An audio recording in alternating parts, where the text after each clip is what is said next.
pendidikan. Apakah kalian bisa mencetuskan istilah itu sendiri? Tidak mungkin. Sehingga kalau istilah ini muncul, kemudian ada penjelasan mengenai ini kan penjelasan mengenai kategorisasinya, bahwa kerangka lingkungan keluarga adalah salah satu pilar ya dalam prinsip pendidikan, itu pasti hasil mengutip. Jadi kalau hasil mengutip harus secara disiplin kalian cantumkan kutipannya, footnote-nya, dan dilengkapi dengan daftar rujukan ya. Oke, sekarang saya akan baca selanjutnya dulu.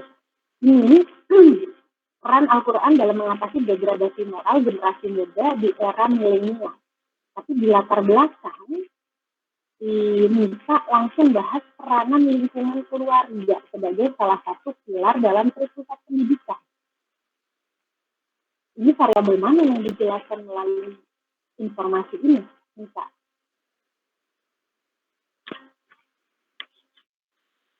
Harusnya bagaimana?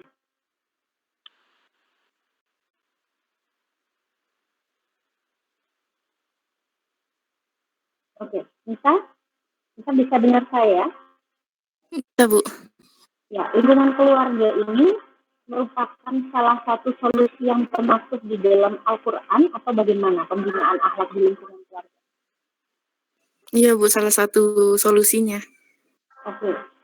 Sekarang kalau solusi ada di awal di bagian latar belakang, kamu belum menjelaskan problemnya apa, tiba-tiba memberikan solusi, menurutnya bagaimana? Harus di bawah situ, harus turunin.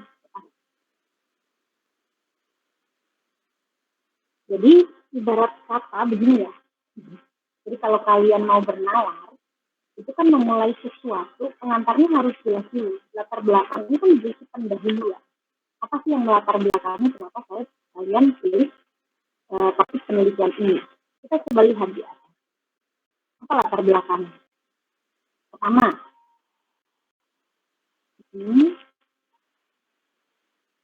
ada ayat Al-Quran yang mengatakan telah tampak kerusakan di darat dan di lautan, apalagi masa sekarang.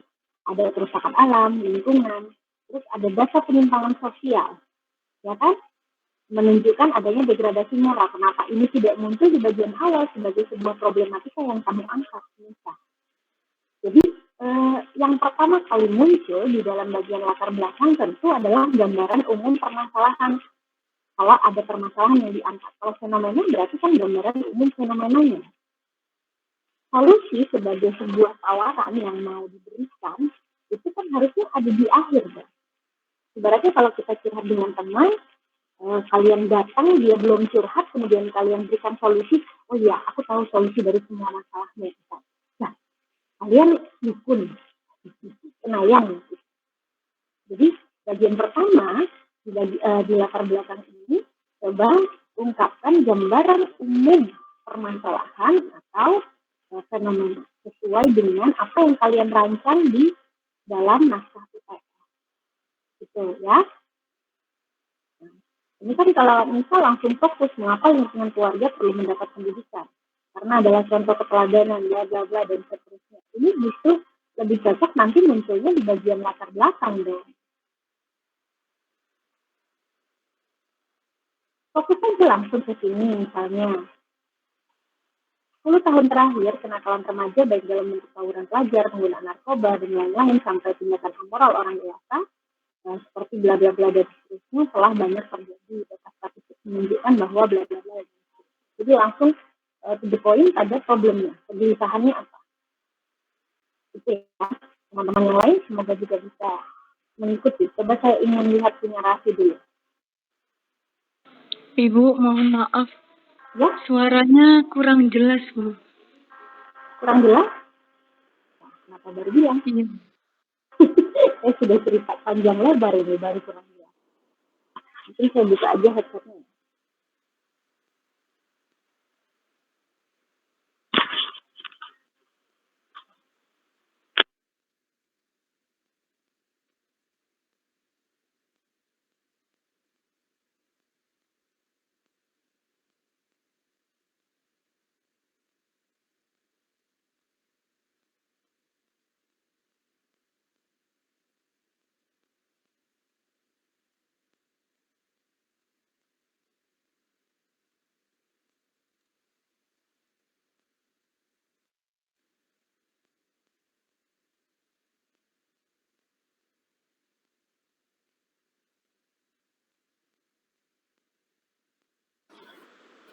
Halo, suara saya bisa terdengar jelas? Kalau begini? Jelas. Jelas. Oke, jadi teman-teman sekalian, ketika kalian mengungkapkan informasi di bagian latar belakang, solusi itu jangan muncul di awal dong.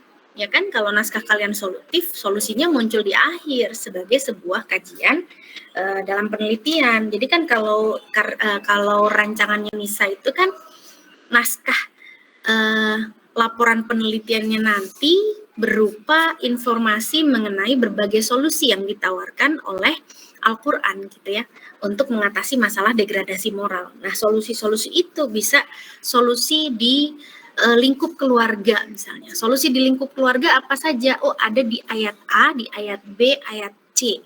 Bahwa orang tua wajib begini, anak adalah begini, misalnya seperti itu. Jadi itu justru munculnya di akhir. Nah, logikanya kalau kalian mau curhat nih ke teman masalah ada problem ya, ada seorang teman yang punya problem gitu.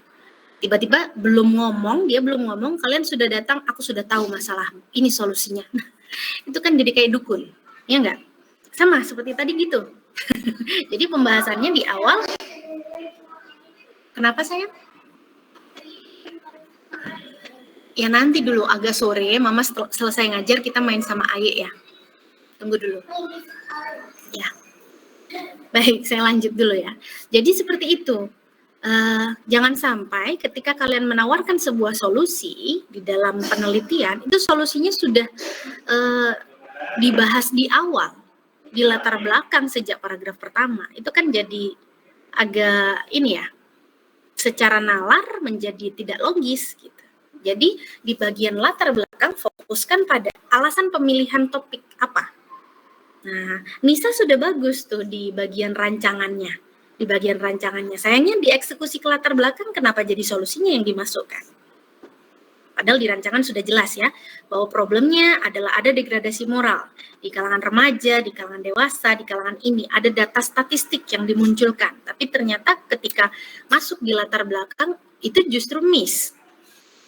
Terus ngapain capek-capek bikin rancangan penelitian kalau itu tidak dimasukkan? Logikanya begitu ya. Jadi apa yang kalian rancang di dalam tabel, di dalam matriks, masukkan di dalam bagian latar belakang. Oke, saya akan lihat milik Raffi dulu sekarang. Milik Raffi topiknya penggunaan ayat Al-Quran sebagai wirid pelaris selama pandemi. Oke, ini menarik. Sebentar, saya mau tanya Raffi. Raffi hadir atau tidak? Hadir, Bu. Hadir. Raffi, nanti berarti Raffi mau ke lapangan langsung? Atau gimana ini untuk penelitiannya? Disurvei langsung ke lapangan, Bu. Oke.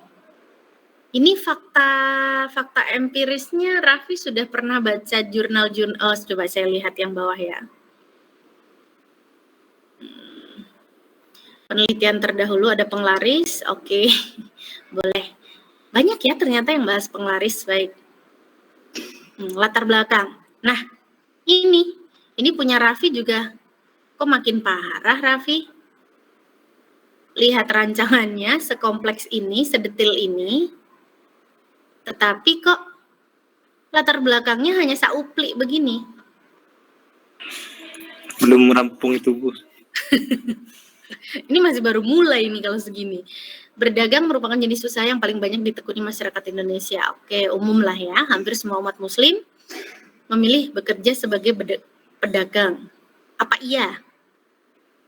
Raffi sudah cari informasinya. Apakah memang hampir semua umat muslim di Indonesia sebagian besar memilih bekerja sebagai pedagang? Apakah ada hasil surveinya? Ini harus hati-hati loh. Karena ini argumen yang harus dikuatkan ya dengan fakta. Jangan-jangan umat muslim Indonesia itu lebih banyak yang memilih bekerja sebagai PNS misalnya. Makanya setiap tahun yang mau ber-PNS banyak banget. Misal ya, ini harus disertai dengan data. Nabi sendiri pernah menganjurkan kita sebagai umat muslim untuk berdagang karena keuntungan dari berdagang sangatlah banyak. Hampir 100% bahkan lebih. Oke.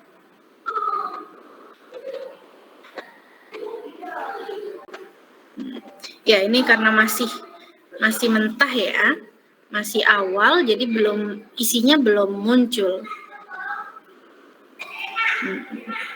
Padahal sebenarnya mudah sekali loh, kalau kalian sudah punya rancangan seperti ini, kan tinggal kopas dari rancangannya sebagian informasi. Dikopas, kemudian kalian kembangkan jadi paragraf. Sebentar, saya mau lihat judulnya ini. Apakah ada di internet praktik penggunaan ayat Al-Quran sebagai wirid? Raffi yakin bisa melaksanakan penelitian empiris nanti dan selesai di akhir semester. Masih dicoba dulu. Oke. Jadi harus agak segera ya, karena proses untuk wawancara dengan responden dan seterusnya itu kan juga cukup panjang. Gambar sayang. Bentar, mama nggak punya kertas. Sebentar ya. Ini pensil pennya. Mama ambilin kertas dulu sebentar. Sebentar ya, teman-teman. Mungkin sambil menunggu saya bisa dibaca masing-masing naskah hasil latar belakangnya, pengembangan latar belakangnya.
Oke, punya Raffi, silakan dilengkapi ya. Raffi, coba saya lihat punya Ulfi dulu. Psikologi perempuan pasca poligami. Oke.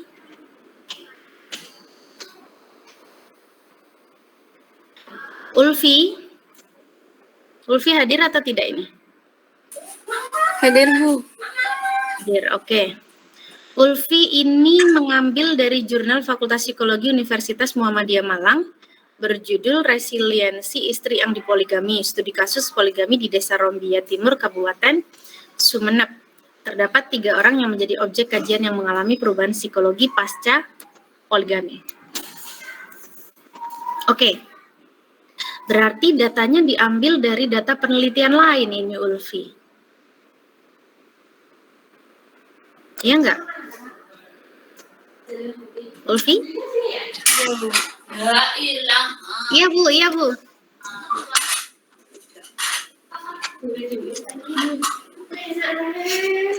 Di sini aja nanti kalau misalnya mau rehat. Ya, Ulfi. Oke. Mungkin alasan pemilihan topiknya bukannya Ulfi mengambil dari jurnal orang lain. Kalau seperti ini kan seolah-olah Ulfi ambil dari data orang lain. Kalau misal mau bahas soal psikologi perempuan pasca poligami, perspektif tafsir Al-Quran misalnya, alasan pemilihan topiknya ada beberapa, misalnya ada beberapa penelitian yang membahas tentang impact atau dampak dari poligami secara psikologis misalnya. Jadi Ulfi mau melakukan pemetaan sebenarnya perubahan psikologis apa yang terjadi pasca poligami. Jadi nggak bisa hanya diambil dari satu artikel jurnal, ya misalnya di Desa Rombia Timur Sumeneb ini. Kalau misalnya mau penelitian empiris bisa. Jadi Ulfi fokus pada objek yang mengalami poligami, misalnya melakukan wawancara dan seterusnya. Kita lihat metodenya dulu. Kualitatif, melakukan observasi. Nah, ini kan ada observasi partisipan. Ulfi sudah tahu datanya kira-kira akan diambil dari Sumber data mana? Sebentar. Observasi partisipan. Hasil wawancara terkait pada objek 3-10 perempuan. Ulfi sudah tahu kira-kira siapa yang akan dibidik menjadi objek. Apakah perempuan-perempuan di sekitar tempat Ulfi banyak yang poligami atau bagaimana nih? Coba. Saya belum menemukan perempuan anti poligami itu. Nah, kenapa berani sekali melakukan hal ini dan memilih objek perempuan-perempuan yang dipoligami? Itulah Bu Rizky jadi bingung kan ini. Oke, kalau misalnya Ulfi mau mengecek kondisi psikologis perempuan-perempuan pasca poligami, satu yang bisa dilakukan ya Ulfi harus memikirkan kira-kira objeknya ada atau tidak, terjangkau atau tidak. Jangan-jangan perempuan yang dipoligami di wilayah Ulfi nggak ada misalnya, itu kan bahaya. Siapa nih yang mau diwawancara? Karena hanya berdasarkan Ulfi baca jurnal-jurnal orang gitu kan. Nah kalau misalnya Ulfi mau melakukan literatur review saja, jadi review terhadap hasil-hasil penelitian yang berkaitan dengan dampak psikologis terhadap perempuan yang dipoligami, nggak apa-apa. Jadi tinjauan pustaka saja, literatur review, jangan penelitian empiris, jangan penelitian lapangan gitu. Maka nanti datanya diambil dari mana? Datanya diambil dari artikel-artikel jurnal yang membahas itu. Kemudian nanti Ulfi memetakan, oh secara psikologis ada berapa banyak sih efeknya dari poligami. Oh kalau dari sudut pandang Al-Quran bagaimana sih poligami dan efeknya? Ada nggak di Al-Quran dibahas tentang efek dari poligami dan seterusnya? Misalnya menggunakan ayat yang menyatakan bahwa boleh menikah 2, 3, 4 asalkan berperilaku adil. Konsep adil ini dibahas tuntas misalnya dari sudut pandang penafsiran siapa. Itu nggak apa-apa. Kalau seperti ini kan nanti Ulfi jadi susah sendiri kan? Cari orangnya ya. Berarti harus literatur review aja gitu ya, Bu ya? Ya, mending literatur review saja. Atau ya nggak apa-apa kalau misalnya Ulfi tertantang, saya mau cari deh Bu, menelusuri ke desa-desa siapa aja yang dipoligami. Mau saya wawancara, penasaran? Ya nggak apa-apa juga gitu. Ya. Tapi akan makan waktu yang cukup panjang gitu. Ya. Oke, kita akan lihat dari latar belakangnya. Nah, ini Bu Rizka ketika baca latar belakang teman-teman yang dari UIN yang sudah pernah dapat kelas bahasa Indonesia, kemudian kutipannya menggunakan InNote, itu pasti saya bertanya-tanya, ini kopas atau gimana? Karena aturan kita pakai apa? Coba, masih ingat nggak teman-teman? Footnote, Bu. Iya, Chicago full note style. Ya, jadi pakai footnote bukan pakai InNote. Jadi jangan sampai kalian membuat para dosen misalnya atau para pembaca itu menjadi agak mencurigai naskah karena kalian tidak menggunakan konvensi di dalam citasi atau mengutip informasi. Ya, jadi ini dimasukkan ke dalam footnote bukan di InNote begini ya. Ingat, karena ini untuk teman-teman yang perempuan biasanya ya, yang pilih topik-topik seperti poligami dan seterusnya, hati-hati jangan sampai baper. Karena di dalam penelitian itu tidak boleh baper. Jadi apa yang diutarakan, apa yang disampaikan itu adalah fakta, adalah hasil pengolahan data, ya, bukan olah perasaan. Nah, jadi hati-hati. Misalnya seperti ini nih. Tidak selamanya berumah tangga akan selalu merasakan manis tapi juga pahitnya persoalan, baik yang bla bla bla dan seterusnya. Ya disebut saja bahwa setiap berumah tangga pasti akan ada risiko problem ya yang timbul dan seterusnya, salah satunya adalah poligami misalnya seperti itu. Kalau kalian menganggap, kalau Ulfi menganggap bahwa poligami memang sebagai sebuah problem. Ya, bukan fenomena. Kita sudah sempat menyepakati ya apa bedanya fenomena dan problematika. Nah, harusnya di latar belakang apa sih yang muncul? Harusnya di latar belakang yang muncul adalah urgensi dari pembahasan kalian atau alasan pemilihan topiknya. Tadi kan alasan pemilihan topiknya belum kuat nih ya. Misalnya kalau Bu Rizka membaca secara umum ya dari rancangan penelitian ini, alasan pemilihan topiknya adalah karena poligami selalu melahirkan problematika psikologis bagi para perempuan. Itu terlihat melalui apa? Terlihat melalui beberapa informasi di jurnal ini bla bla bla dan seterusnya. Gitu ya.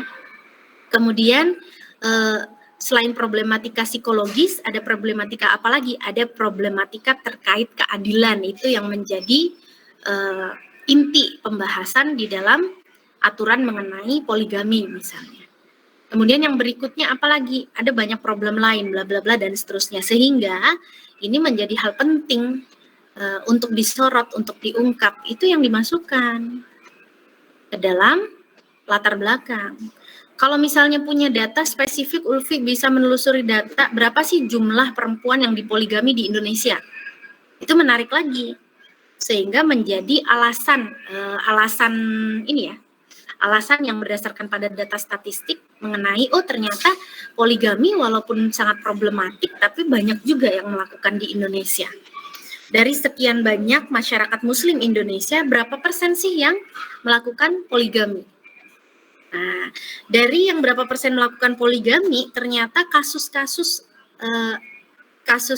lanjutan dari poligami itu banyak nggak mencuat di permukaan. Misalnya kasus kriminal, kasus kekerasan dalam rumah tangga yang berawal dari poligami dan seterusnya. Coba itu ditelusuri semuanya.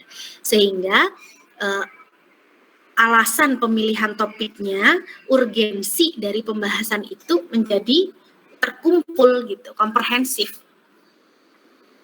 Begitu ya? Ulfi? Kalau Ulfi Ulfi di sini kan menyebutkan bangsa Arab juga mengenal poligami. Ada yang istri 10, ada yang istri 70. Ini kan sudah sejarah gitu.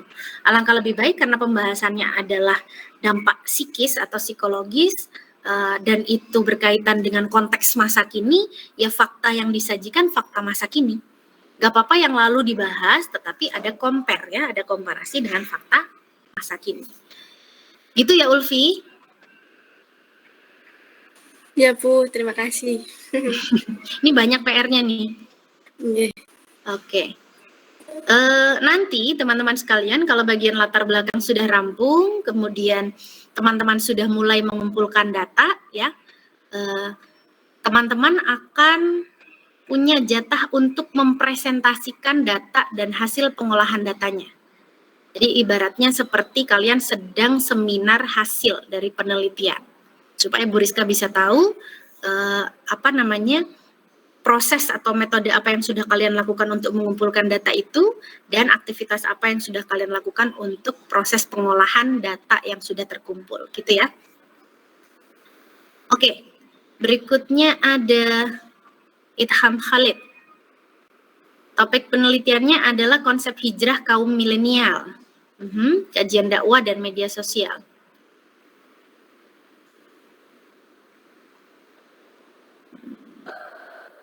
Oke, perdebatan konsepnya ya, konsep hijrahnya. Subtopik, dakwah dan perkembangannya.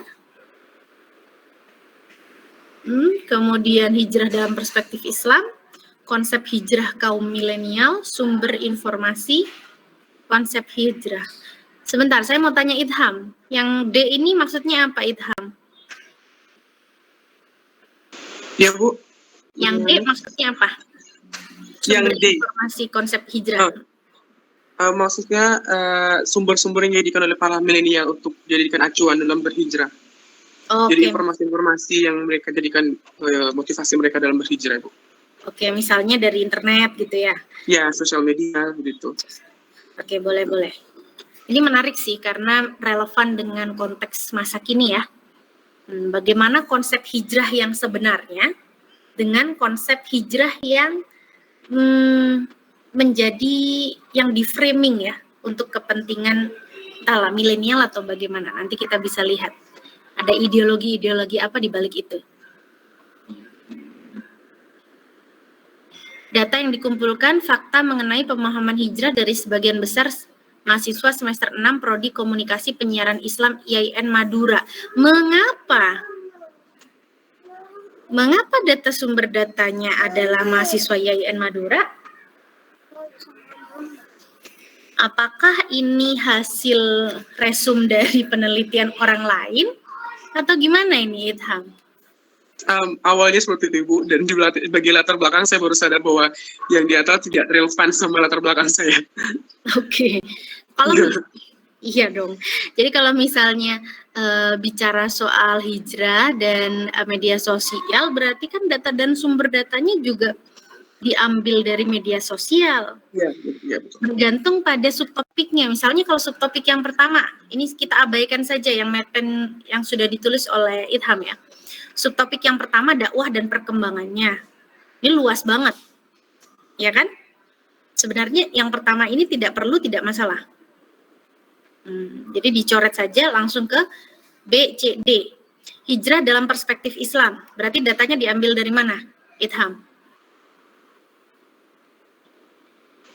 Kalau untuk B dalam perspektif Islam pasti dari beberapa penjelasan yang udah didapat di atau apa namanya jurnal-jurnal terdahulu yang bisa dijadikan acuan bagaimana sebenarnya hijrah dalam Islam sebenarnya, karena dari banyak yang saya dapat ada perubahan makna dalam hijrah yang awalnya berangkat dari proses hijrah Nabi SAW dari Makkah ke Madinah, terus sekarang ternyata ada perubahan yang perpindahan yang Nabi itu lebih dalam, lebih jauh lagi, jadi perpindahan dari yang buruk menjadi lebih baik.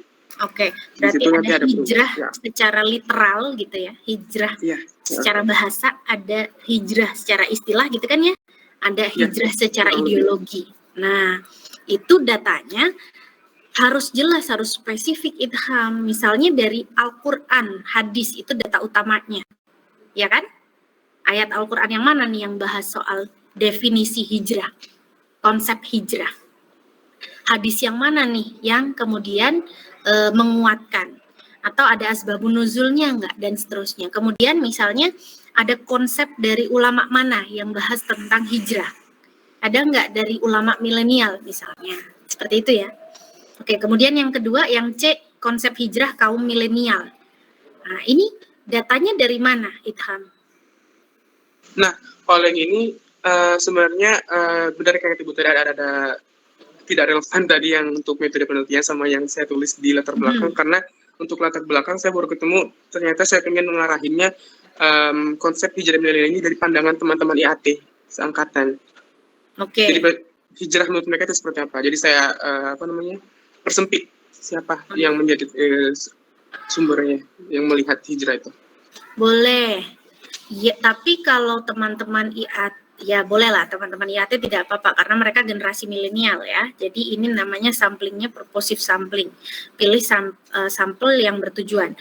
Nah, nanti berarti ini mungkin akan ada Google Form gitu ya, yang dibagikan ke teman-teman mengenai seperti apa sih konsep hijrah menurut mereka. Tapi Itham juga harus mencari referensi yang berkaitan dengan konsep hijrah kaum milenial sebelum membuat Google Form itu. Jadi nggak kosongan. Kalau kosongan nanti susah mengolah datanya. Ya? Ya, Bu. Oke, baca dulu. Berikutnya sumber informasi konsep hijrah. Berarti datanya nanti Raffi bisa berselancar di internet untuk melihat. Sebenarnya ini kalau Raffi bisa cek trafficnya ya, traffic dari website tertentu misalnya, mana sih website yang menjadi rujukan para penghijrah dalam merealisasikan atau mengaplikasikan konsep hijrah ini. Nah, nanti kalau misalnya sampai ada urutan, oh ternyata dapatnya dari dakwah di media sosial YouTube yang terbanyak.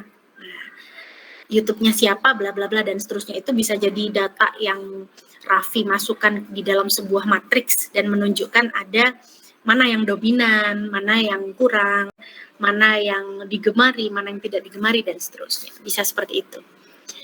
Oke, karena metodenya memang tidak relevan, tidak linear dengan yang di atas, saya akan baca langsung bagian latar belakangnya saja ya. Oke, kita abaikan saja dulu ke latar belakang. Belakangan ini banyak dijumpai di kalangan muda baik wanita pria yang merubah cara berpakaian dengan penampilan yang lebih islami. Saya abaikan dulu aspek kesalahan kebahasaannya, nanti di ending ya, di akhir kita akan kalian akan lakukan proses editing, jadi yang penting substansinya dulu. Oke. Perubahan yang terjadi. Oke, awalnya hijrah memiliki arti berpindah.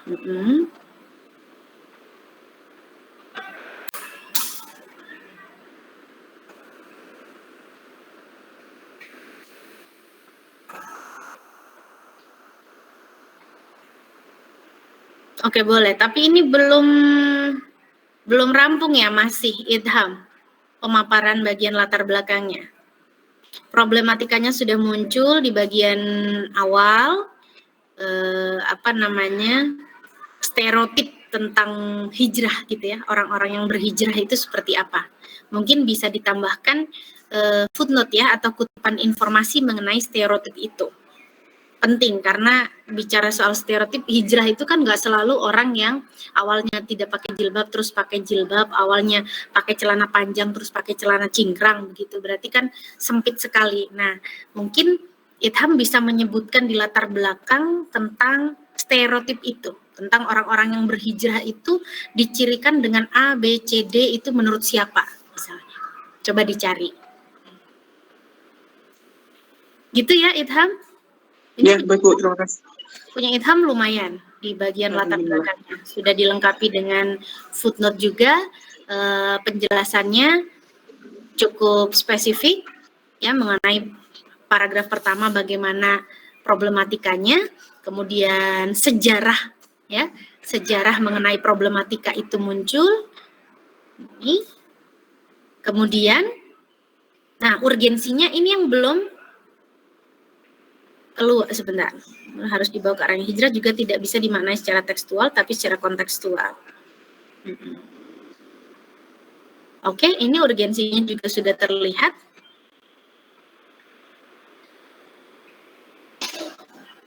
Dilihat dari sudut pandang dakwah. Kamu mau lihat hijrah dari sudut pandang dakwah atau hijrah dari sudut pandang ideologi Islam? Idham. Kalau situnya masih belum ketemu sih Bu sebenarnya. Mau ditarik kemana lagi untuk sudut pandangnya? Oke, karena kalau bicara dakwah, tadi kan saya katakan kenapa harus ada dakwah di awal, padahal tidak ada hubungannya dengan itu gitu. Oh iya. Yang B, C, D. Mungkin kalau misalnya di sini dijelaskan saja. Misal Idham mau bahas soal pergeseran konsep hijrah dari konteks literal ke sosial misalnya. Bagaimana pergerakan pemahaman tentang konsep hijrah pada masyarakat itu dan efeknya apa? Bisa seperti itu nanti. Gitu ya, Idham? Ya Ibu, alhamdulillah, terima kasih. Oke, sama-sama. Saya kembali ke teman-teman dulu yang lain. Sepertinya agak susah ya teman-teman kalau saya tidak berikan masukan satu-satu gitu, hanya memberikan contoh 4 orang yang saya berikan komentar gitu, kemudian teman-teman yang lain saya minta untuk mempelajari secara mandiri naskahnya, ini kesalahan saya di mana gitu, agak susah kayaknya. Iya nggak? Susah nggak teman-teman kalau seperti itu? Susah Bu. Iya Bu. Karena jatuhnya teman-teman kok mungkin akan sangat percaya diri, ini kayaknya naskah saya udah bener nih, tapi ternyata setelah dibahas tuntas seperti tadi banyak lubang-lubangnya gitu ya. Ya, kata pakai apa itu? Kertas diapain? Pakai air. Terus ditaruh di pipi. Jadi apa? Masker. Oh, jadi masker. Ya udah, sana main dulu. Oke, jadi ini Bu Rizka jadi agak karena kalau harus memberikan satu persatu di setiap minggunya itu memang agak melelahkan bagi saya juga. Makanya saya pilih beberapa, selalu saya berikan acak, kemudian saya berikan masukan, harapan saya teman-teman merevisi. Oh iya, kalau misalnya Bu Rizka kasih masukan begini ke Idham, berarti punya saya kelirunya di sini nih. Nah, tapi memang agak susah untuk menelisik gajah di pelupuk mata, itu biasanya nggak tampak ya.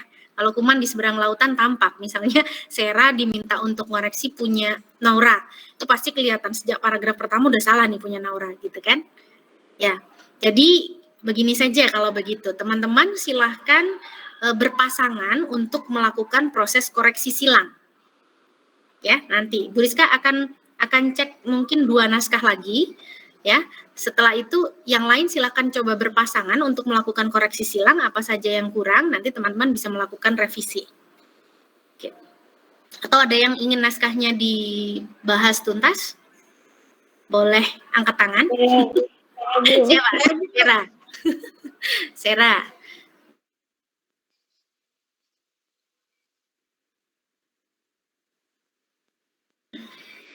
Mana. Ini memang paling gampang. Bu Rizka itu sebenarnya paling suka ketika kita kalau seperti ini tuh praktik offline. Jadi saya bisa baca naskah kalian gitu, beri masukan secara offline, face to face, dan itu lebih cepat daripada harus pakai Zoom meeting seperti ini. Tapi sayangnya teman-teman juga banyak yang di luar kota ya. Bentar, ya Allah. Ujian tengah semester tadi di mana sudah? Oh, di sini sebentar.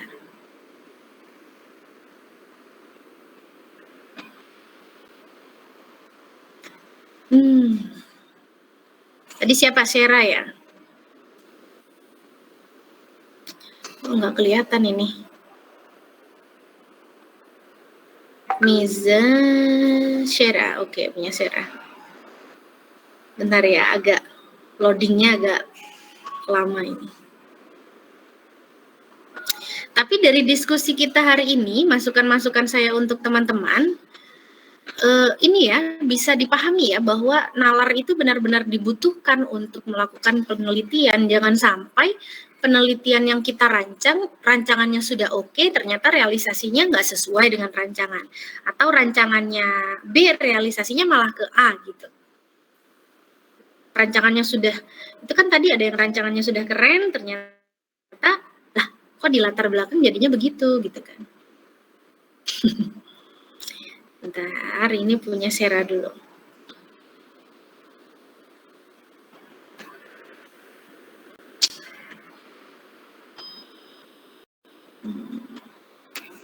Sera di Gresik. Sera? Itu pondok saya dulu, Bu. Kenapa? Gimana, Sera? Sekolah saya dulu, sekarang di Malang. Sekarang di Malang. Oke, nah ini teman-teman yang memilih penelitian-penelitian yang harus ke lokasi itu harus memikirkan ya, karena mata kuliah metodologi penelitian ini bukan untuk kepentingan skripsi, walaupun mungkin nanti bisa dikembangkan dan diajukan sebagai skripsi gitu. Tetapi karena ada batas hanya beberapa bulan ke depan kita menyelesaikan proses pengumpulan data, itu teman-teman perlu pastikan bahwa apa yang kalian lakukan bisa terjangkau atau bisa terrealisasi dengan terbatas waktu. Karena kalian juga harus mengerjakan tugas-tugas mata kuliah lain. Beda kalau misalnya kalian skripsi ya di akhir, itu kan fokusnya ke skripsi saja. Sehingga untuk pengambilan data ke lapangan, ke lokasi,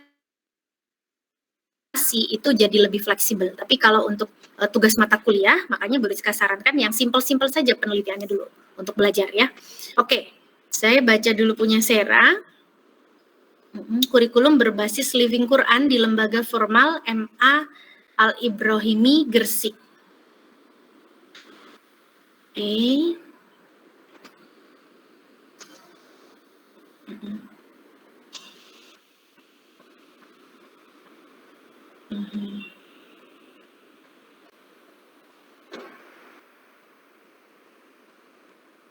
Pengertian Living Quran, profil MA Al-Ibrahimi Gresik. Sera, untuk profil ini sepertinya tidak perlu. Jadi kalau bicara soal subtopik itu ya sudah spesifik ke subtopik. Nanti informasi tentang profil MA itu sebagai suplemen, bukan inti yang menjadi rumusan masalah, ya. Oke, kemudian yang pertama pengertian Living Quran, mungkin lebih ke arah konsep. Kalau hanya pengertian nanti definisi saja.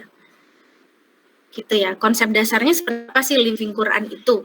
macam-macamnya apa gitu kan. Kalau definisi saja ya udah selesai mendefinisikan satu, selesai, paling hanya jadi 1-2 paragraf gitu kan. Oke, implementasi kurikulum berbasis Living Quran di MA, pengaruh kurikulum berbasis Living Quran. Nah, sebenarnya sebelum implementasi kurikulum, justru yang perlu dibedah adalah muatan Living Quran-nya di dalam kurikulum itu. Apa saja sih? Nah, itu yang perlu dipetakan. Misalnya, muatannya apa saja, kemudian tujuannya apa saja. Kalau bicara pengaruh, apakah memang betul kurikulum ini yang memberikan pengaruh terhadap prestasi-prestasi di sana, ataukah ada variabel lain sebenarnya? Itu berat. Jadi jangan sampai ke pengaruh kalau menurut saya. Sera cukup menganalisis, kalau memang mau ini ya, menganalisis ininya, muatan Living Quran-nya di dalam kurikulum yang ada di MA Ibrahimi itu. Misalnya 2 saja rumusan masalahnya atau subtopiknya. Muatan kurikulumnya apa dan implementasinya bagaimana? Cukup, sudah.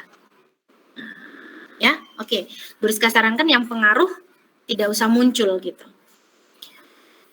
Oke, kemudian data dan sumber data yang dikumpulkan, fakta mengenai fenomena Living Quran dalam masyarakat dan lembaga formal maupun non-formal. Lah ngapain? Sera, ngapain ini ada data fakta mengenai fenomena Living Quran dalam masyarakat dan lembaga formal maupun non-formal?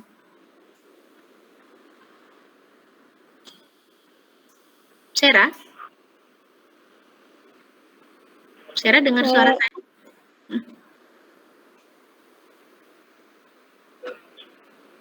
Ya, soalnya alasan pemilihan topiknya Bu, karena fenomena Living Quran sudah banyak terjadi dalam masyarakat. Oke, kalau bicara soal fenomena Living Quran dalam masyarakat dan lembaga formal maupun non-formal, itu nanti bisa dijadikan sebagai teori untuk membahas data. Tapi datanya yang dikumpulkan adalah muatan Living Quran di dalam kurikulum. Apa sih muatan Living Quran-nya di dalam kurikulum? Misalnya Sera memetakan Living Quran itu ada 3. Misal ya, contoh ini Bu Rizka tidak paham masalah Living Quran. Yang satu adalah pembacaan dan pembiasaan. Yang kedua adalah pemaknaan dan penghafalan. Misalnya yang ketiga adalah apa? Nah, dari 3 jenis Living Quran ini tadi, apakah 3-tiganya masuk di dalam kurikulum? Dianalisis tuh. Muatannya apa? Kalau 3-tiganya masuk, itu terlihat melalui aktivitas apa? Terlihat melalui standar kompetensi dan kompetensi dasar apa? Atau kompetensi inti dan kompetensi dasar apa? Karena Sera bicara kurikulum, maka Sera harus punya data kurikulumnya, bedah itu, dipetakan dari situ. Ya, sumber datanya adalah kurikulum berbasis Living Quran di MA Ibrahimi, itu sumber datanya. Datanya apa? Datanya adalah muatan Living Quran di dalam kurikulum itu. Bisa dipahami? Bisa dipahami nggak? Nah, setelah itu nanti data yang kedua, sumber datanya misalnya adalah para guru misalnya atau kepala sekolah yang diwawancara untuk mengetahui seperti apa sih implementasinya, penerapannya dari kurikulum itu. Apakah kurikulum itu kan bicara konsep ya, hal yang dicita-citakan. Apakah hal yang dirancang di dalam kurikulum bisa terimplementasi dengan maksimal? Atau ada kendala? Kendalanya apa? Dampak positifnya apa? Negatifnya apa? Implementasinya seperti apa? Itu yang harus Sera kumpulkan dalam konteks ini. Begitu ya? Sera? Kira-kira bisa? Ya, Oke.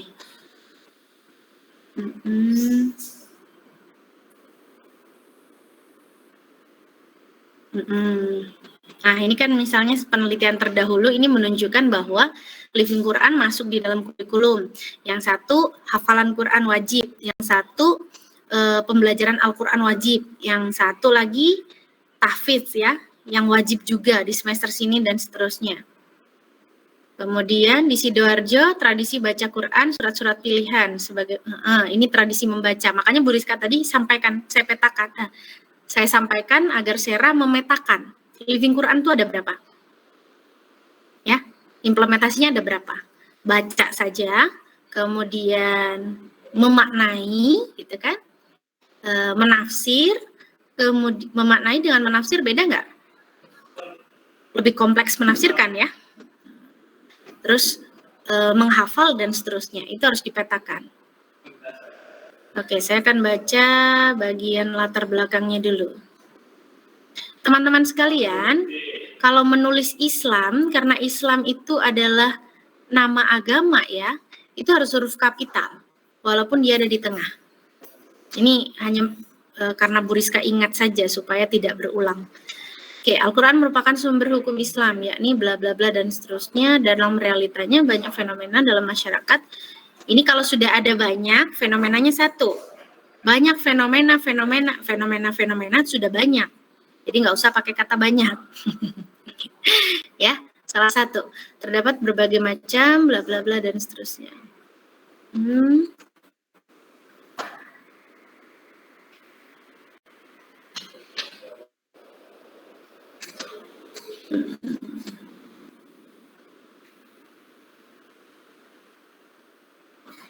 Apa menariknya ketika Living Quran masuk di dalam kurikulum? Harus muncul dong di latar belakang itu, Sera. Misalnya ya, ketika Living Quran muncul sebagai kurikulum, berarti itu ada tambahan beban belajar bagi siswa. Misalnya ya. Nah, itu menjadi problematika atau tidak kira-kira? Jika itu diinkludkan dengan tujuan pembelajaran tertentu atau diintegrasikan, maka mungkin tidak akan menjadi permasalahan. Tetapi kalau itu menjadi salah satu tuntutan kurikulum yang tidak terintegrasi, mungkin itu akan menjadi problem yang besar karena membebani proses belajar siswa. Misalnya seperti itu. Jadi karena itulah Living Quran di dalam konteks pendidikan ini menjadi penting untuk dibahas, untuk mengetahui apakah dia terintegrasi dengan kurikulum secara baik ataukah tidak, mungkin ya, tujuannya mungkin itu. Ataukah Living Quran ini di dalam kurikulum memberikan efek positif atau tidak.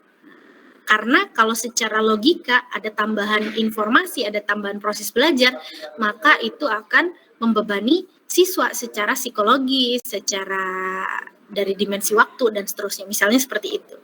Jadi mungkin Sera mau menunjukkan bahwa Living Quran ketika diterapkan, diintegrasikan, tidak menjadi beban, tapi justru memberikan ini ya, memberikan lecutan untuk berprestasi, misalnya kayak gitu, dengan nanti menunjukkan data kalau misalnya ada data prestasi yang mau dikumpulkan. Begitu, Sera, mungkin ada balikan, Sera? Sebelum saya lanjut ke punya Nora. Sera? Oke, semoga apa yang saya sampaikan pada teman-teman hari ini dicatat ya, dan dijadikan sebagai bahan untuk revisi. Jangan-jangan hanya didengerin gitu kan, terus manggut-manggut, tapi ternyata minggu berikutnya tidak ada apa-apa yang diperbaiki dari naskah kalian. Itu kan rugi. Ya. Oke, baik, berikutnya saya akan buka naskahnya Nora. Bullying ya. Nah, enak kalau bikin. Masya Allah, nak, hati-hati. Pokoknya jangan sampai netes-netes kemana-mana. Kasihan yang bersihkannya. Oke, definisi dan jenis perundungan. Faktor penyebab terjadinya perundungan, dampak perundungan. Ini A, B, C, subtopik A, B, C, itu bisa jadi satu. Ya, konsep dasar bullying, konsep dasar perundungan. Maaf, Bu, itu IATA. Kenapa? IATA. Oh, ini IATA. Ya. Sebentar. Iya, Bu, punya saya. Iya, punya Nora. Iya. Betul. Betul. Kelasnya yang salah atau gimana ini?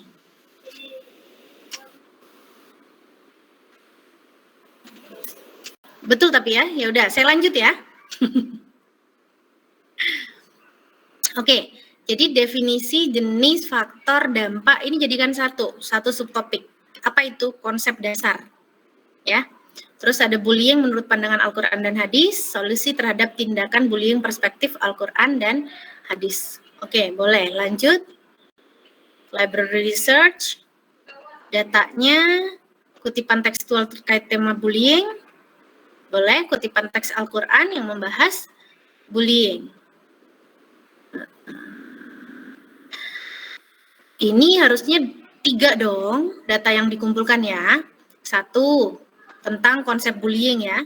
Yang kedua, pandangan ayat-ayat Al-Quran yang membahas tentang apa itu bullying secara konsep ya. Kemudian yang ketiga, ayat-ayat Al-Quran yang membahas solusi terhadap tindakan bullying. Beda ya. 1 ayat yang bahas konsep, 2 ayat yang bahas solusi. Solusi itu bisa untuk mencegah, preventif ya, bisa untuk bisa untuk mencegah, bisa untuk menangani, ya, solutif atau preventif gitu. Dua-duanya solusi pencegahan dan kalau penyakit misalnya pengobatan gitu. Metode penelitiannya studi teks kewahyuan, karena ini literatur review, tidak ada masalah, tidak harus ke lapangan gitu ya. Kita lihat latar belakangnya dulu.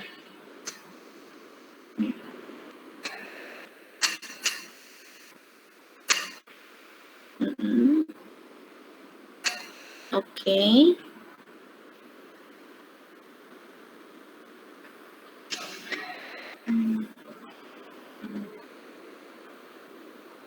Belum selesai ya ini? Oh, sudah.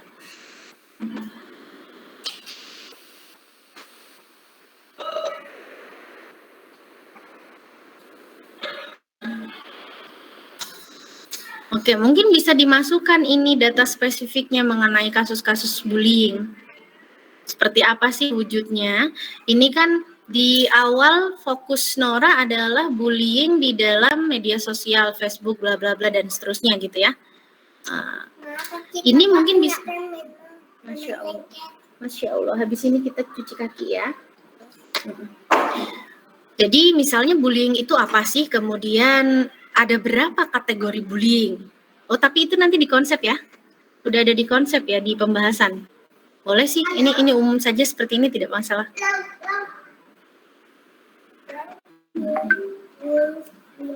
Mungkin di bagian pertama ini tidak hanya fokus pada masalah bullying di media sosial, ya, tapi bullying secara umum dulu, kemudian yang konteks kekinian, bisa seperti itu.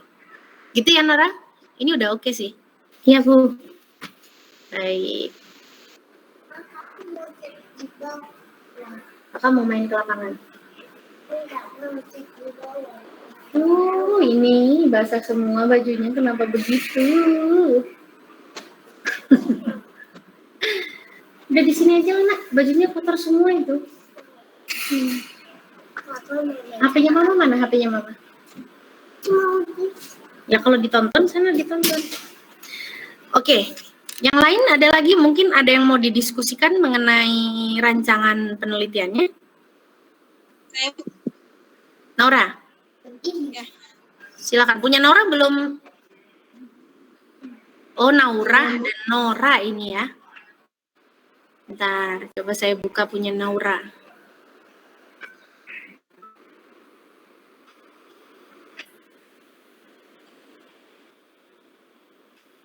Ini agak lemot ya. Naura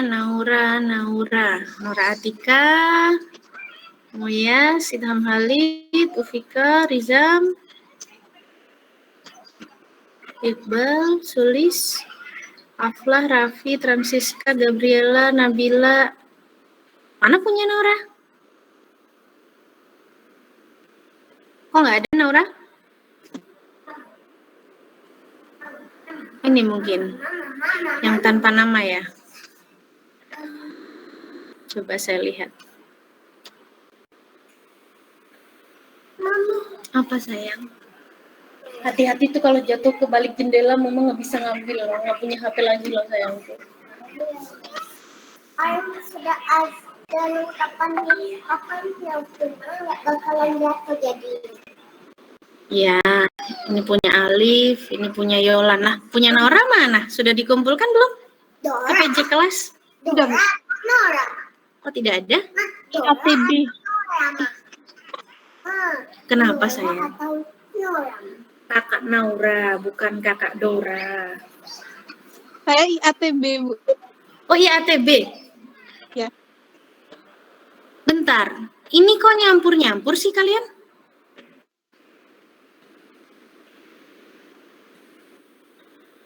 IATB mengumpulkannya ke Iriansyah. Iriansyah. Terus kenapa ikut kelas yang sekarang? Salah kelas. Hah? Salah kelas ya, Bu. Salah kelas? Kan kalau kelasnya Iriansyah jam 12.20 ya? Iya nggak? Naura? Iya, Bu. Tapi Naura ikut dari tadi? Iya, ikut. Kenapa bisa nyasar ya? Oke, ini kok jadi aneh. Kelas IATB kalau jam 9.50 kosong, Naura?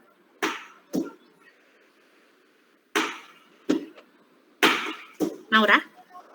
Sebenarnya ada kelas Bu, tapi nggak masuk Zoom. Oke, ya kenapa kamu tiba-tiba nyasar di sini tadi? Baiklah, tidak apa-apa. Coba saya buka yang IATB.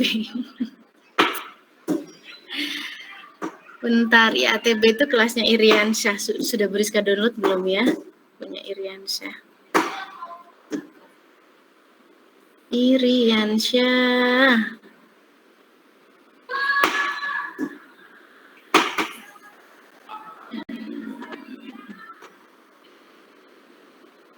Berarti Naura nanti untuk kelas berikutnya tidak usah ikut, nggak apa-apa Naura? Bilang ke Iriansyah kalau sudah ikut di kelas yang sekarang. Itu ya? Kakak. Iya, Bu. Tapi besok-besok jangan diulangi lagi supaya Bu Rizka nggak bingung ya. Iya, Bu.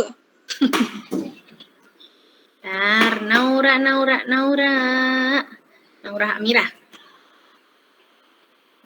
Oke.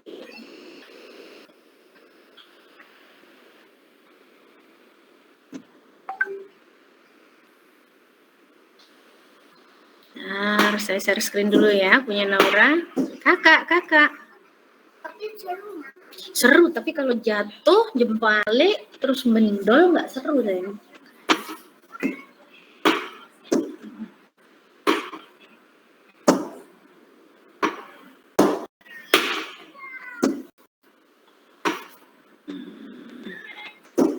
Oke, ini punya Naura ya.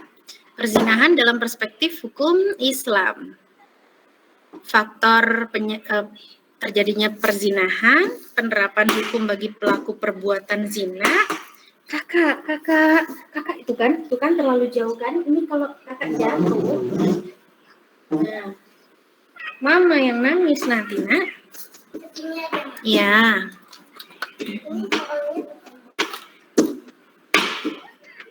Oke, apa menariknya pembahasan tentang perzinahan? Karena sekarang itu banyak kasus-kasus perzinahan, Bu.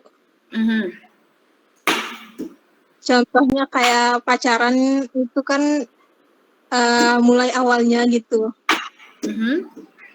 Kemudian banyak kasus-kasus juga tentang pemerkosaan dan yang lain-lain, itu termasuk juga. Oke, nggak apa-apa sih, tapi akhirnya jadi kurang ada unsur kebaruannya ini, Naura. Tapi nggak apa-apa, boleh. Kan hanya menyebutkan faktor penyebab terjadinya zina, hukum pelaku zina, dalil syarak tentang perzinahan, sudah selesai. Terus apa yang mau dibahas dari itu? Kalau misalnya Amira mencoba untuk mengidentifikasi, misalnya ya, yang lagi sempat rame kemarin karena adanya RUU PKS ya, penghapusan kekerasan seksual yang sekarang sudah jadi undang-undang. Teman-teman ngikuti nggak? Kakak, ya Allah kakak.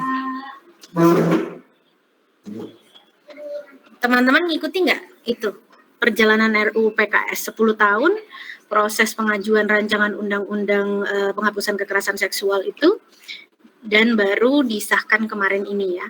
Nah, di situ ada poin yang menyebutkan bahwa kekerasan seksual itu adalah misalnya ya, seseorang dikatakan melakukan kekerasan seksual ketika melakukan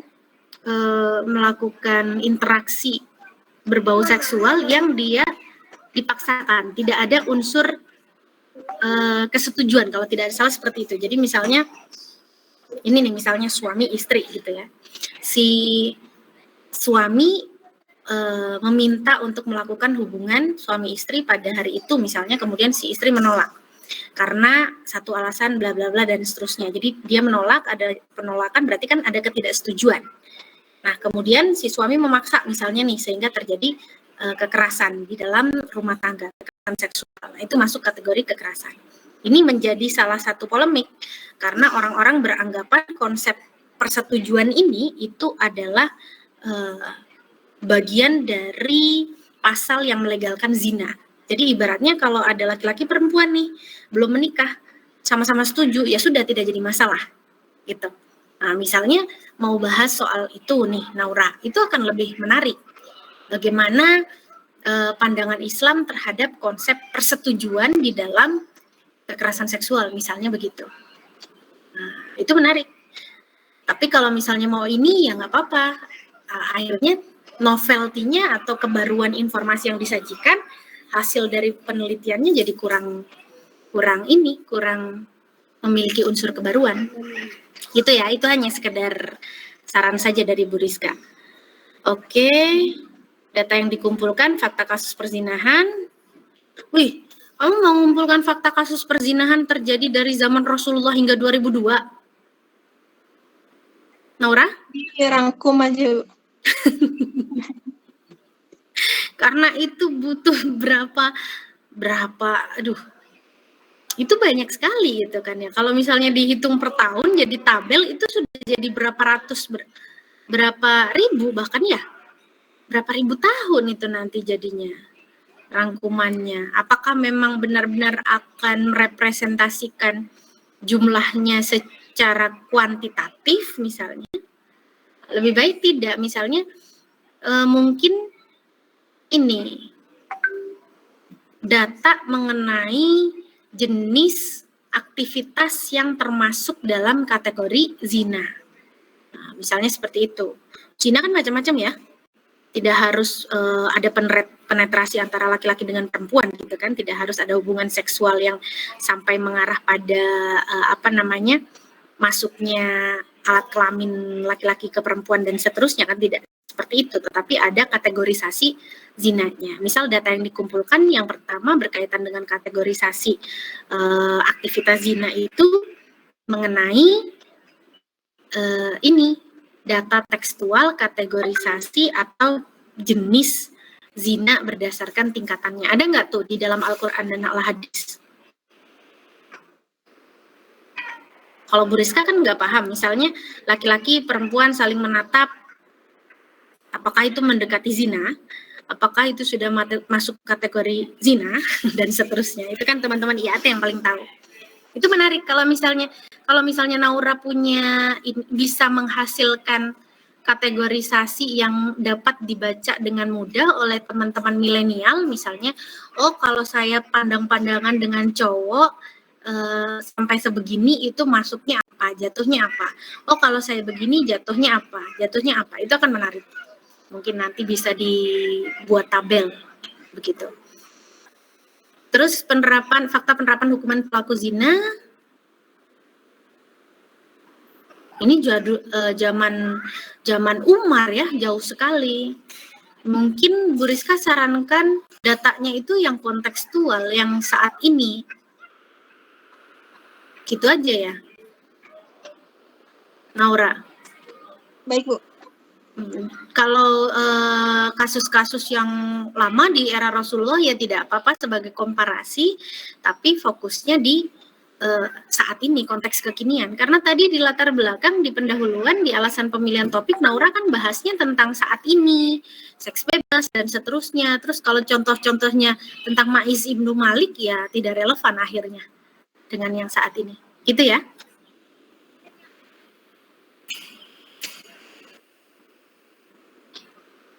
Atau misalnya Naura mau bahas tentang implementasi hukum Islam terhadap pelaku zina ya di wilayah-wilayah tertentu, mau bandingkan antara Aceh dengan Indonesia secara umum, karena Aceh adalah daerah istimewa, boleh seperti itu. Jadi ada komparasi ya. Oke. Raja Thailand.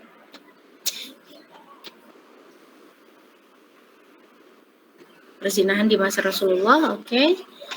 Perzinahan di luar Indonesia. Zina itu ada berapa sih? Ada, kalau tidak salah yang zina muhson, zina apa? Ada ya? Ada. Ya, itu mungkin nanti juga bisa masuk kategorisasi. Ma'iz Ibnu Malik. Ini yang terakhir ini penelitian atau Naura baca dari kitab? Dibaca. Baca dari kitab? Ya. Ya berarti bukan hasil penelitian dong. Kan ini harusnya penelitian terdahulu. Pemkot Depok dijatuhi hukuman 2 bulan telah menyatakan terbukti. Ini juga berita ya? Bukan penelitian kan? Iya, kalau bukan penelitian jangan dimasukkan dong. Karena ini harusnya penelitian terdahulu, gitu ya. Oke. Sebentar.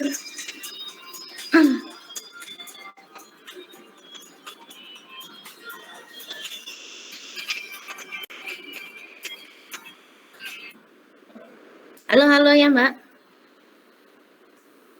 Selamat. Bentar ya, aku belum tanya suamiku. Habis ini tak tanya dulu. Insya Allah kalau misal acara yang moderasi beragama nggak sampai sore, insya Allah bisa.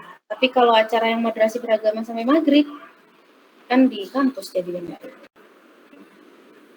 Di rumah sampean tah? Di rumah sampean? Oh, di depan rektor. Kalau di depan rektorat UIN kan enak. Maksudnya sama-sama di kampus gitu kan. Oke. Iya. Ya deh, oke. Yuk, aku lagi ngajar soalnya. Waalaikumsalam warahmatullahi. Yuk.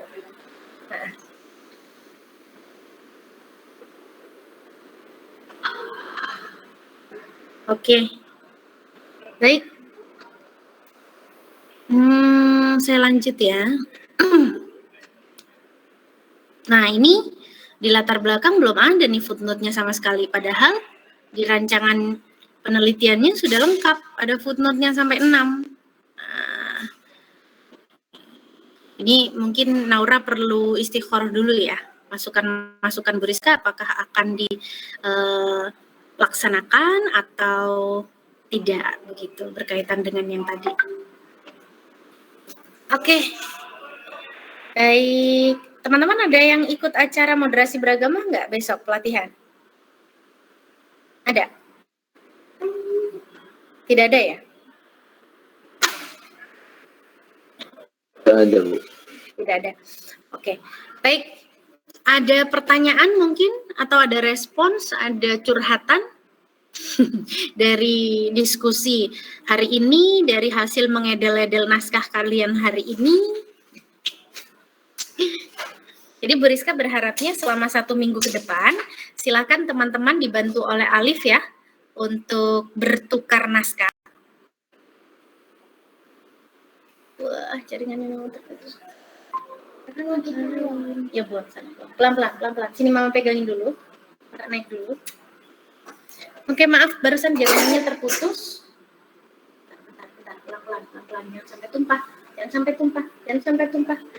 Nah, 1 minggu ke depan, harapan Bu Rizka, teman-teman sudah melakukan proses koreksi silang pemberian masukan secara silang gitu ya. Misalnya Gabriel dengan Rizam misalnya saling memberikan komentar mengenai relevansi dari rancangan penelitian dengan bagian latar belakang. Gitu. Kesesuaian antara topik utama dengan sub-sub topik. Ya, kesesuaian antara penelitian-penelitian terdahulu dengan penelitian yang dipilih. Nah, dan itu semua masuk di latar belakang. Jadi, tadi yang Bu Rizka lihat dari semua naskah latar belakang belum memasukkan hasil-hasil penelitian terdahulu. Ya kan? Dan perbedaannya dengan calon penelitian kalian. Nah, itu harus dimasukkan di latar belakang untuk menunjukkan adanya kebaruan dan perbedaan penelitian kalian dengan penelitian terdahulu. Misalnya sebelum bagian penutup di akhir, kalian berikan paragraf berisi, apa itu? Misalnya, penelitian dengan topik serupa sudah pernah dilakukan oleh beberapa peneliti bidang ilmu Al-Quran dan tafsir. Salah satunya dilakukan oleh Nusa Aflahul Inayah, misalnya. Namun, penelitian Nusa terfokus pada aktivitas bla bla bla dan seterusnya. Berbeda dengan penelitian ini yang mengarah pada apa? Berikan footnote gitu ya. Kemudian penelitian lain yang berkaitan atau penelitian lain yang juga serupa gitu, pernah dilakukan oleh siapa yang fokusnya berbeda juga. Sehingga jelas sekali bahwa 3 penelitian, 5 penelitian yang disebutkan tadi punya aspek-aspek spesifik yang sangat berbeda dengan penelitian yang akan dilakukan. Gitu, ya. Jadi itu yang perlu dicantumkan di bagian latar belakang. Hal yang penting yang perlu dicantumkan untuk menunjukkan distingsi atau perbedaan antara penelitian kalian dengan penelitian-penelitian terdahulu. Baik, ada pertanyaan? Cukup bingung? Semoga tidak ya. Semoga bisa dipahami. Gimana? Siapa ini yang mau ngomong? Ini penelitian terdahulu ini kira-kira minimal yang dicantumin, apakah 5 semuanya dicantumin gitu? Ya kalau kalian merencanakan 5, ngapain hanya dicantumkan 1? 5-5-nya dong dicantumkan. Semakin banyak gap penelitiannya akan semakin terlihat. Jadi ibaratnya kan gini, Nusa, Syera, Sema, dan Nora dengan Bu Rizka. Bedanya apa? Untuk menunjukkan perbedaan perempuan-perempuan di Kota Malang misalnya. Oh ternyata kalau Sema begini, Bu Rizka begini. Nusa semakin banyak, kita akan semakin menemukan perbedaannya dan menemukan keunikan masing-masing. Oh ternyata Sema dengan Bu Rizka sama-sama pakai kacamata. Nora juga pakai kacamata. Tapi beda. Yang satu kacamatanya kacamata baca, yang satu kacamata gaya-gaya misalnya, yang satu kacamata minus. Gitu kan? Akhirnya ketemu keunikannya masing-masing. Perbedaan antara Nora, Sema dengan saya. Sehingga kalau dideskripsikan ke orang lain, kita bisa sebutkan Nora itu perempuan berkacamata, berjilbab. Dia mahasiswa. Oh, kalau Bu Rizka berkacamata, berjilbab, dosen. Sudah beda, ada keunikan. Nah, gitu ya. Kalau misalnya 5 yang sudah kalian telusuri, ya cantumkan 5-5-nya. Oke. Ada lagi? Syera?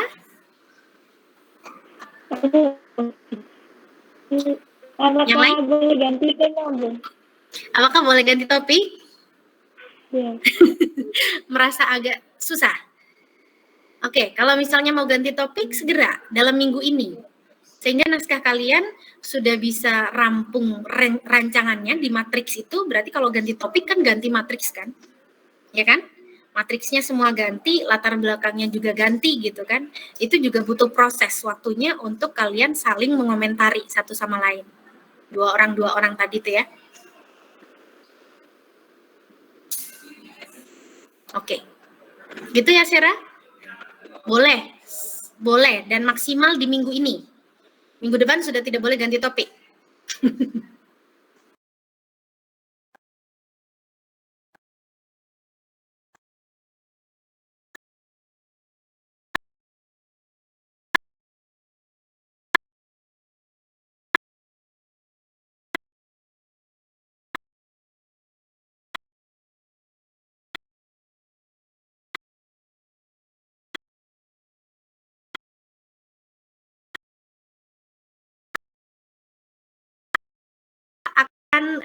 memilih jatuh cinta pada rancangan penelitian yang sudah kalian lakukan dan setia, ataukah mau berpindah ke lain hati ya, ke lain topik? Silahkan ditentukan dalam minggu ini. Itu saja dari saya untuk teman-teman sekalian, semoga bermanfaat pertemuan kita pada hari ini. Saya mohon maaf kalau ada salah dan hilaf, ada banyak intermezzo. Sekian dari saya.